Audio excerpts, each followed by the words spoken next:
Guy, this rich woman is your personal ATM. Just press transfer, money will come out. Exactly, she thinks she is my future wife. Future wife, she is your mobile bank. The sweet part is she does not even understand our language. She is a pure Igbo chicken. So when is the wedding? Wedding? Me? Marry her? Why would you even ask that? I can never marry her. Then why are you here? Because rich people spend money better than banks. Guy, you have won the lottery. This woman believes every story I tell. Company account frozen, car engine spoiled, landlord is disturbing me, and she keeps sending money every single time. So after collecting all this money, what is next? Simple, I will go back to my real girlfriend. She is waiting for me in the village. Tunde and his friends switched to Yoruba, laughing as they mocked her, calling her an ATM, unaware that she was listening and understood every single word they said. Adaeze Obi was the kind of woman people pointed at in traffic. Not because she was a celebrity, not because she was loud, but because luxury seemed to follow her everywhere she went. At just 28 years old, she owned luxury apartments in Lagos and Abuja. She had investments in real estate, agriculture, and technology. Money wasn't something Adaeze chased. Money chased Adaeze. She owned a white Range Rover for weekdays, a black Mercedes-Benz G-Wagon for business meetings, a sleek red sports car she only drove whenever she felt like showing life that she was in a good mood. Her mansion in Lekki looked more like a 5-star hotel. The compound alone could comfortably fit 6 regular houses. There was a swimming pool that sparkled like crystal, a flower garden that looked like something from a movie, a private gym, a mini cinema, a chef who could cook almost anything, 2 housekeepers, a gardener, a driver, a security team. Even her 2 fluffy dogs, Coco and Biscuit, refused ordinary dog food. They ate imported meals that cost more than what some people spent on groceries every month. Yet, for all her wealth, Adaeze had one weakness: love. Her friends warned her constantly. "Adaeze, rich men are chasing you," she would laugh. "I don't want a rich man. You'll regret it. I want someone who loves me for me." Little did she know, someone had already found her, not because of love, but because of her bank account. His name was Tunde Adewale. Tall, dark, handsome enough to make aunties at weddings whisper, "That young man is fine." His smile could convince people to forgive almost anything. His confidence was so impressive that if he stood beside a private jet, people would assume he owned it. Unfortunately, confidence was the only expensive thing he truly possessed. Everything else was rented, borrowed, or heavily financed. The wristwatch he proudly wore every day, borrowed from his cousin, the designer shoes, his roommates, the expensive perfumes, a birthday gift from an ex-girlfriend, the latest iPhone, bought on installment. Even the luxury car he drove whenever he took Adaeze on dates belonged to his uncle. Whenever Adaeze admired it, Tunde would casually smile. "I've been thinking of changing it." Changing it? The owner hadn't even finished paying for it. The first time they met was at a charity fundraiser. Tunde noticed Adaeze immediately, not because she was the prettiest woman there, but because almost every important guest greeted her with respect. One businessman walked over. "Good evening, Miss Obi." Another bowed slightly. "Congratulations on your latest property acquisition." Another smiled. "Your foundation changed many lives this year." Tunde's eyes widened. This one is loaded. Instead of introducing himself honestly, he started acting. "I just got back from Dubai." The truth, he had just returned from Mushin. "I've been so busy managing my companies." Companies? One was a WhatsApp group where he sold sneakers once every 3 months. The other existed only in his imagination. Adaeze listened politely. He sounded successful, confident, responsible, everything she thought she wanted. Within weeks, they started dating. For the first month, Tunde behaved like the perfect gentleman. He insisted on paying restaurant bills. Unknown to Adaeze, He borrowed money from 3 different friends just to maintain appearances. By the second month, the performance began to crack. One evening, he sighed dramatically.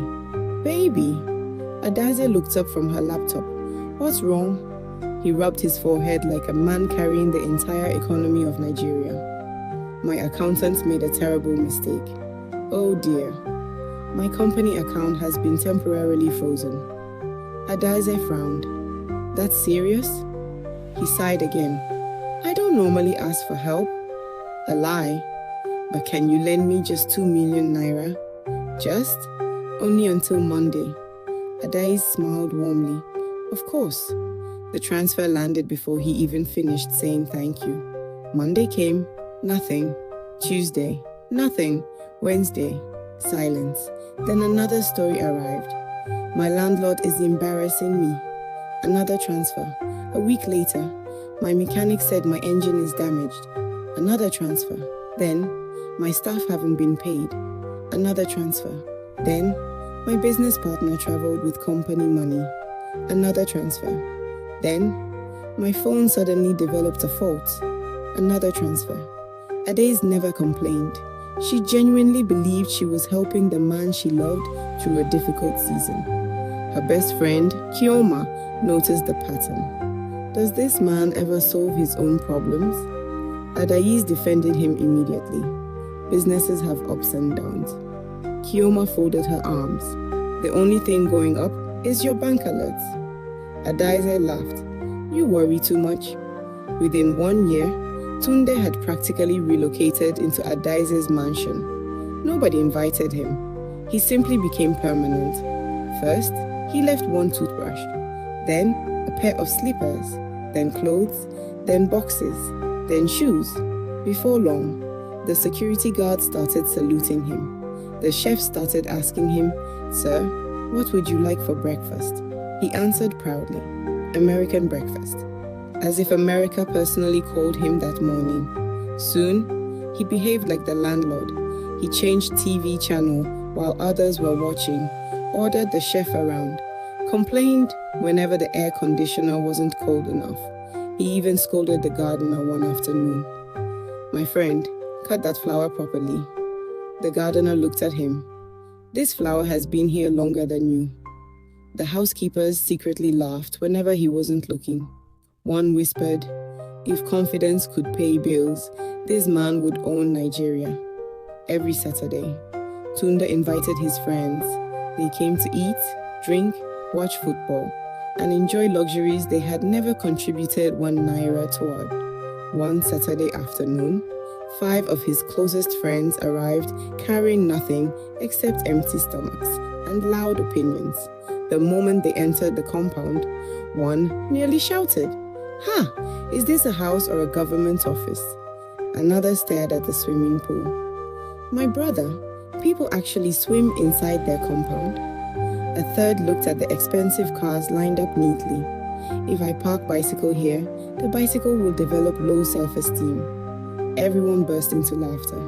Inside the living room, the eyes refused to stay in one place. "This television is bigger than the wall in my apartment." Another picked up a decorative pillow. "My rent cannot buy this pillow."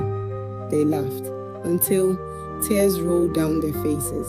Then one of them leaned closer to Tunde and whispered in Yoruba, "Guy, you've entered paradise."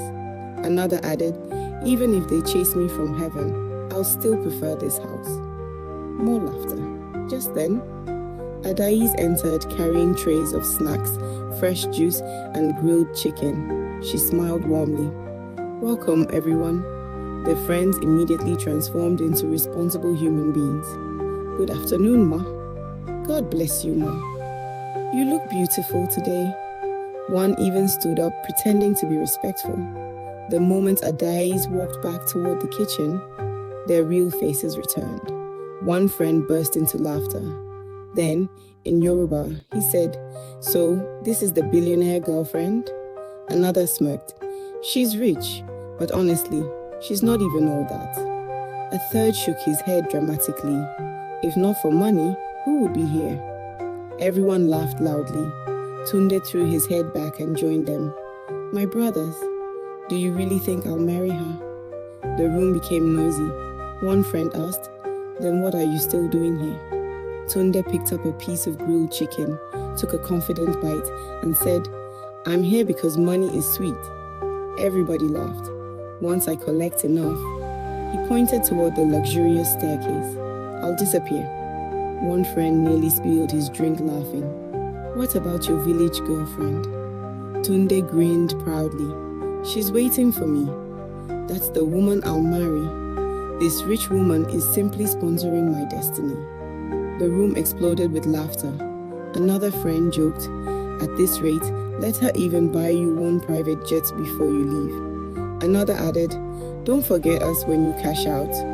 Tunde laughed so hard he almost choked. Unknown to every single one of them, Adaeze had returned quietly to get her phone from the kitchen counter. The moment she heard them speaking Yoruba, she stopped. She remained completely still behind the slightly open kitchen door, not moving, not blinking, listening. Every joke, every insult, every wicked laugh, every cruel plan, every sentence, every word. Because although Adaeze's parents were proudly Igbo, the woman who raised her from infancy until she turned 18 was Mama Bose, a loving Yoruba nanny who treated Adaeze like her own daughter. Mama Bose spoke Yoruba from sunrise until bedtime. She even insisted Adaeze answer in Yoruba before she would serve breakfast. By the age of 10, Adaeze spoke Yoruba so fluently that strangers assumed she was from Ibadan. Standing quietly behind her kitchen door, she understood everything, word for word. She didn't cry, she didn't scream, she didn't interrupt them. Instead, a slow smile spread across her face, not the smile of a woman in love, the smile of someone who had just received free evidence. She quietly picked up her phone, pressed the record button, and whispered to herself, Gentlemen, please, continue. Because from that very moment, the greatest lesson of Tunde's entire life had officially begun. By evening, Tunde friends had left. It was now just Adaeze and Tunde. But Adaeze didn't even ask him a single question. Instead, she smiled. The following morning, she greeted him with breakfast in bed. Good morning, babe. Tunde looked surprised. Wow, thank you. She even kissed him on the cheek. Unknown to him, every smile was part of a carefully planned performance. For the next few days, Adaeze became even kinder than before. She ordered new designer suits for Tunde. She paid for his barber. She sent money for fuel. When he casually mentioned that he admired a luxury wristwatch online, she simply smiled. I'll think about it. Tunde's confidence reached the sky. He called one of his friends. My guy, this woman is completely in love with me. His friend laughed. So, the plan is still on? Tunde grinned. Of course. I'll collect everything I can. Then I'll go back to Said. My village wedding is still happening. They laughed together. Meanwhile, Adaeze was making her own phone calls. Not to argue, not to complain, but to prepare. She contacted her lawyer. She asked her accountant to print every bank transfer she had ever made to Tunde, every receipt, every invoice, every payment for his rent, every hotel booking, every phone, every designer outfit, every luxury shoe, every vacation, even the monthly money she sent for his so-called business emergencies. The accountant smiled. Madam, this file is becoming a textbook. Adaeze smiled back. Good. Make 2 copies. She also instructed her security manager. On Saturday, no one leaves until I say so. Yes, madam. On Friday evening, Adaeze walked into the living room. Tunde. He looked up from the football match. Yes, baby. Invite all your friends tomorrow. His eyes lit up. Really? I want to appreciate them. For supporting you. Tunde almost shouted with excitement. My rich woman is the best. He immediately created a group call. Boys, tomorrow we feast. One friend shouted, tell chef to prepare extra suya. Another added, I'm coming with takeaway bowls. Saturday finally arrived. The mansion looked like it was preparing for a royal celebration. The chef and kitchen staff worked from dawn. Huge pots of rich pepper soup filled the kitchen with mouth-watering aroma.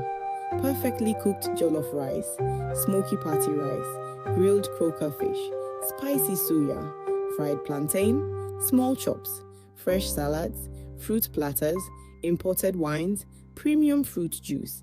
Desserts beautifully arranged on crystal trays. By noon, Tunde's friends arrived dressed as if they had been invited to a billionaire's wedding. One whispered, "My brother, today we'll eat until Monday." Another rubbed his hands together. "If they serve takeaway packs, I'm carrying too." Everyone laughed. Adaeze welcomed them warmly. "I'm so happy you all came." They smiled innocently. "Thank you, Ma." Inside their minds, they were already calculating how many plates they could finish. The afternoon was filled with laughter. They ate, asked for second servings, then third servings. One friend loosened his belt. "I can't waste this opportunity." Another quietly wrapped 2 chicken pieces inside a napkin. The chef saw him and shook his head. When everyone was completely satisfied, Adaeze stood up slowly. She gently tapped her glass. "I have something to say." The room became silent. Tunde smiled proudly. He assumed she wanted to announce their engagement. Adaeze smiled. Then she switched effortlessly into fluent Yoruba. "Thank you all for honoring my invitation."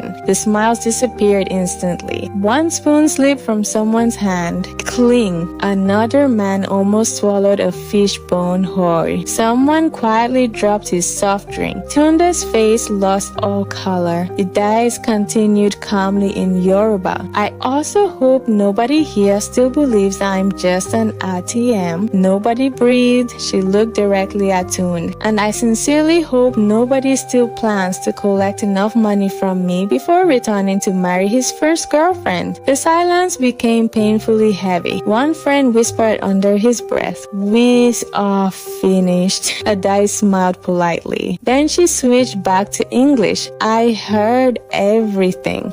Every joke, every insult, every laugh, every plan. You entertained yourselves for almost an hour. I listened for almost an hour. You thought I couldn't understand Yoruba." She chuckled softly. "My nanny raised me speaking Yoruba long before I became fluent in English." Nobody could look her in the eyes. Tunde finally found his voice. "Baby, I can explain." Adaeze raised one finger. "No, you've spoken enough." Then she clapped twice. The massive front doors opened. 4 security guards walked in. Behind them came her lawyer, then her accountant carrying several neatly arranged files. A large screen was rolled into the room. The accountant connected his laptop. The first slide appeared, money transferred to Tunde Adewale. Everyone stared. The screen displayed transfer after transfer. 2 million naira, 850,000 naira, 5 million naira, 3 million naira, luxury phone, designer suits, car repairs, rent payments, business support, vacation expenses, medical bills, fuel, monthly allowances, even weekly barbing appointments. Each payment appeared with dates and receipts. The final page displayed one figure, 185 million naira. The room became completely silent. Tunde's mouth opened. No words came out. One friend quietly whispered, "Jesus." Adaeze folded her arms. "I trusted you. You rewarded my kindness with deception. My lawyer will begin recovering every amount that can legally be recovered." She looked directly at Tunde. "You lied about your businesses. You lied about your financial status. You accepted money under false pretenses. You even laughed about it." Her lawyer stepped forward. "We already have the records and the recordings." Tunde's legs became weak. He almost collapsed into the chair. His friend slowly stood up. "We should be going." Before they reached the door, the security guards politely stepped in front of them. Adaeze smiled. "Relax. Nobody is being locked in, but before anyone leaves, I want every witness to understand exactly what happened. Nobody laughed anymore. Nobody cracked jokes. Nobody asked for takeaway. Hours later, Tunde, after speaking with the lawyer, signed documents acknowledging the money he had received and agreeing to a repayment plan where legally appropriate. His luxury lifestyle ended immediately. The expensive phone Adaeze bought him stayed behind. The designer clothes she purchased remained in the wardrobe. The SUV she had been paying for was returned. Even the flashy wristwatch he loved so much disappeared into a box. Security escorted him respectfully to the gate with only his personal belongings. As he slowly walked away, Adaeze smiled and called after him in perfect Yoruba. Safe journey. His friends stopped walking. One looked at another. Another scratched his head. Finally, one sighed. From today onward, let's assume everybody understands Yoruba. Months passed. Life became peaceful again. Adaeze focused on her businesses and her charity foundation. Then one afternoon, she met Chinedu, a quiet entrepreneur. Not wealthy, not flashy, no fake designer labels, no borrowed cars, no exaggerated stories about Dubai. He worked hard, spoke honestly, and never asked her for a single naira. Together, they built a relationship based on honesty instead of lies. 2 years later, their wedding became one of the happiest days of Adaeze's life. Among the guests are Mama Bose, the elderly Yoruba woman who had raised her from childhood. With tears of joy, Mama Bose hugged her tightly and said in Yoruba, "Didn't I tell you one day this language would save you?" Adaeze laughed and hugged her back. "It didn't just save me, it exposed every pretender." Choose people who value you for who you are, not for what you have. Honesty and good character will always outlast lies and deception. If you enjoyed this story, please like, subscribe, and turn on the notification bell so you don't miss our next exciting episode. And tell us in the comments, what lesson did you learn from Adaeze's story? And what would you have done in her place? Thanks for watching. Please like, share, and subscribe. Don't forget to leave a comment on how we can serve you better.